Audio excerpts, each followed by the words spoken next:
Maximum ಇದ್ರಪ್ಪ ಅಂದ್ರೆ ಆರಿಸಿ ಬರೋಕ್ಕೆ ಸಾಧ್ಯ ಇತ್ತಲ್ರಿ. ವಾಜಪೇಯಿ ಅವರಿದ್ದಾಗ ಮತ್ತು ಎಲ್ ಕೆ ಆದನವ್ರು ಸ್ವತಃ ಆ ಒಂದು ಬಾಬರಿ ಮಸೀದಿ ಕೆಡುವಲ್ಲಿ ಪ್ರಮುಖ ಪಾತ್ರ ವಹಿಸಿದವು. ಭಾರತಿ ಆಯ್ತು, ಅವರಾಯ್ತು, ಒಂದು ಗುಂಪಿತ್ತು, ಪ್ರಜ್ಞಾ ಠಾಕೂರ್ ಅವರಾಯ್ತು. ಆ ಸಂದರ್ಭದಲ್ಲೇ ಈ ಸರ್ಕಾರ, ಈ BJP ಸರ್ಕಾರ ಯಾಕೆ ಬರಲಿಲ್ಲ? ಹೌದಲ್ಲ, ಎಲ್ಲರೂ ಹಿಂದೂಗಳು ಹಾಕ್ಬೇಕಾಯ್ತಲ್ಲ. ಇವರು ಹಿಂದೂ ಪ್ಲೀಸೇ ಮಾಡ್ತಾರಲ್ಲ, ಇವರು ಪ್ಲೀಸ್ ಏನು ಮಾಡೋದು? ಇವ್ರದ್ದು ಹಿಂದೂಸ್ತಾನದ ತುಷ್ಟೀಕರಣ, ನಮ್ಮ ಹಿಂದೂಗಳ ಬಗ್ಗೆ ತುಷ್ಟೀಕರಣ ಮಾಡ್ತಾರೆ ಅಂತ ನಾವು ಯಾಕೆ ಅನ್ನಬಾರದಪ್ಪ? ಇವ್ರಿಗೆ ಇಲ್ಲೇ ತುಷ್ಟೀಕರಣ ಬೇಕಾಗಿಲ್ಲ. ಮತ್ತು ಇಲ್ಲಿ ನಾವು ರೆಕಾರ್ಡ್ ನೋಡಿದಾಗ ಇವತ್ತಿಗೂ ನಮ್ಮ ಡಾಕ್ಟರ್ಗಳನ್ನ, ಇಂಜಿನಿಯರ್ಗಳನ್ನು, ಹೈಯರ್ ಪೋಸ್ಟ್ಗಳು, ಚಲೋ ಪೋಸ್ಟ್ಗಳು, ವೈಟ್ ಕಾಲರ್ ಜಾಬ್ ಅಂತೀವಲ್ಲ, ಮ್ಯಾಕ್ಸಿಮಮ್ ಯಾರು ಅಂತ ನೋಡ್ರಿ ನಿಮ್ಮ 1970 ಮಂಡಲ ಆಯೋಗ ಬರೋ ತನಕ ಹಿಂಗಾಗಿತ್ತಲ್ರಿ. SC ST ಎರಡು ಗುಂಪಿನವರು IAS IPS ಹೈಯರ್ ಇದರಲ್ಲಿ ಅಧಿಕಾರಿಗಳಲ್ಲೇ ಕೇವಲ 3% ಇದ್ರು. 3% ದಾಖಲೆ ಇದ್ದಾವೆ. ಪ್ರತಿ 3 ವರ್ಷಕ್ಕೆ ತೊಗೊಂಡೋಗೋದು, ಮೆರಿಟ್ ಬರಲಿಲ್ಲ ಎಷ್ಟು ಜನ ತೆಗೆದುಬಿಟ್ಬಿಡೋದು. ಇದು 47-50 ನಮ್ಮದೇ ಕಾನ್ಸ್ಟಿಟ್ಯೂಷನ್ ರಚನೆ ಆಗಿದ್ದು, ನಮ್ಮದು ರಿಪಬ್ಲಿಕ್ ಏನು ಘೋಷಣೆ ಆಗಿದ್ದು ಅಂದಿರೋದು ಇವತ್ತು ನನಗೆ ಕೇವಲ 3% SC STಗಳು ಸೆಂಟ್ರಲ್ ಗೌರ್ಮೆಂಟಲ್ಲಿ ಸೆಲೆಕ್ಷನ್ ಆಗಿದ್ರು. ಅದಕ್ಕೆ ನಂತರದಲ್ಲಿ ಅದನ್ನು ಕ್ಯಾನ್ಸಲ್ ಮಾಡಿ ಹೋಗ್ಬಿಟ್ರು. ಎಲ್ಲ ತೊಗೊಳ್ಳೇಬೇಕು ನೀವು, ಅದು ಹೆಂಗೂ ಇಲ್ಲ ಅವರು ಅನ್ನುವಂಥದ್ದು ರಿಸ್ಟ್ರಿಕ್ಷನ್ ಬಂದಾಗ ಸ್ವಲ್ಪ ಜನ ಬರಲಿಕ್ಕೆ ಹೆಚ್ಚರು. ಇವತ್ತು ಸಹ ಯೂನಿವರ್ಸಿಟಿಗಳಲ್ಲೇ ಮళ్ళీ ಸ್ವತಃ ರಾಹುಲ್ ಗಾಂಧಿ ಅವರು ಆರೋಪ ಮಾಡಿದರು, ಎಷ್ಟು ಜನ ಪ್ರೊಫೆಸರ್ಸ್ ಇದ್ದಾರಪ್ಪ, ನೀವು 27% ನೀವು OBC ಇಟ್ಟಿದ್ರಿ, ಎಷ್ಟು OBC ಇದ್ದಾರೆ ಪ್ರೊಫೆಸರ್ಗಳು? 90 ಜನ ಅಲ್ಲಿ IAS ಆಫೀಸರ್ ಹೈಯರ್ ಅಧಿಕಾರಿಗಳಿದ್ದಾರೆ. ಅವ್ರು ಎಷ್ಟು ಜನ SCಗಳಿದ್ದಾರೆ? SCಗಳಲ್ಲಿ ಅನಿವಾರ್ಯ ರೀತಿ 1-3 ಜನ ಇರ್ಬೋದು. ಆದ್ರೆ ಕೇವಲ ರಿಸರ್ವೇಷನ್ ಎಷ್ಟು ತಗೋಬೇಕು ಅವ್ರ SCಗಳನ್ನು? ಅಲ್ಲಿ ಮೀರಿ ಅವರು ಪ್ರತಿಭೆ ಇಲ್ಲವ ಅವರಲ್ಲೇ? ಅಂದರೆ ಯಾಕೆ ಈ ಮಾತು ಮಾತಾಡ್ತೀವಪ್ಪ ಅಂತಂದ್ರೆ, ಕೇವಲ ನೀವು ಈ ವಾದ ಮಾಡ್ತಾ ಹೋದ್ರೆ ಈಗಾಗಲೇ ಸೋಲು ಅನುಭವಿಸಿದ್ರಿ. ಜನ ಇವತ್ತು ಉತ್ತರ ಕೊಟ್ಟಿದ್ದಾರೆ. ನೀವು ಇನ್ನೊಂದು ಕಾಂಗ್ರೆಸ್ ಅಂತ ಗೊತ್ತಾಗಿದೆ ಜನಕ್ಕೆ.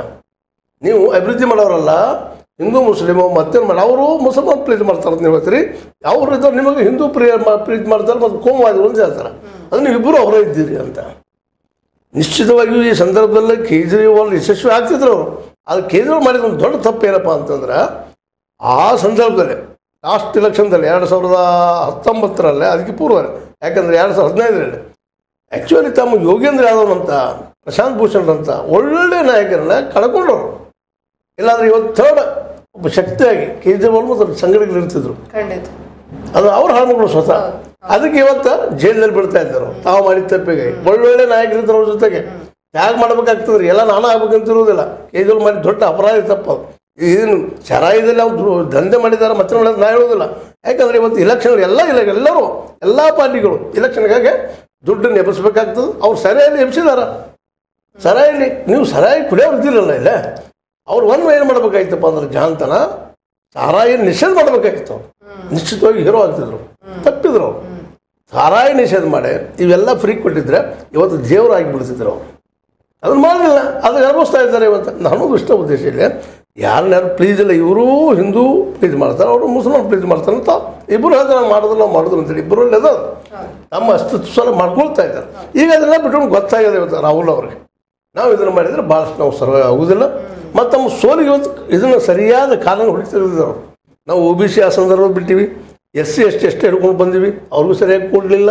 ಮುಂದೆ ಅದ್ರ ಜೊತೆಗೆ STಗಳನ್ನು ಅಂದರೆ ಆದಿವಾಸಿಗಳನ್ನು ದೂರ ಇಟ್ಟಿವಿ. ಇದೆಲ್ಲ ನಾವು ತೊಗೊಂಡ್ರೆ ಇವತ್ತು ಅದಕ್ಕೆ ಸರ್ವೆ ಹೆಣ್ಮಕ್ಳು ರಿಸರ್ವೇಷನ್ 50% ನಾವು ಕೊಟ್ಟೆ ಬಿಡ್ತಾರೆ, ನಮ್ಗೆ ಗೌರ್ಮೆಂಟ್ ಬರ್ತಾರೆ ಅಂತ ಹೇಳ್ತಾ ಇದ್ದಾರೆ. ನಮ್ಮ ತಪ್ಪಿಗೆ ಗೊತ್ತಾಗಿದೆ ಅವ್ರಿಗೆ. ಅದು ಯಾವಾಗ ಗೊತ್ತಾಯಿದ್ರಿ?